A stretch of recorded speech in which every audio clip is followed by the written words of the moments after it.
Hey everyone, let's talk plumbing. If you're a building manager, you've got a lot on your plate. Today I'm breaking down 5 common plumbing issues in commercial buildings and how to handle them. First up, hidden leaks. These sneaky leaks hide behind walls or ceilings and often go unnoticed. Routine inspections and moisture sensors are your best friends here. They help catch these leaks before they cause serious damage. Next, frequent clogs. Shared sinks and restrooms can get clogged with grease, food waste, or hair. Regular drain cleaning is crucial to prevent major blockages. Trust me, it's much easier to maintain than to fix a disaster. Now, pipe corrosion. Older pipes can rust and mess with water quality. Upgrading to modern corrosion-resistant materials can save you a lot of headaches down the road. It's an investment worth making. Fourth, low water pressure. Weak pressure can really disrupt daily operations. This could be due to pipe buildup, valve issues, or pump failure.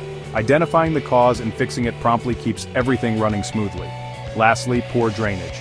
Blocked floor traps or bad pipe design can cause indoor flooding.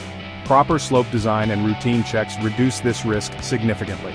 It's all about staying ahead of the problem. By knowing these issues, you can prevent bigger problems and keep your plumbing system safe and efficient. Need a dependable plumbing partner for your commercial property? Contact KD Man today. Licensed, efficient, and experienced. And keep those pipes in top shape.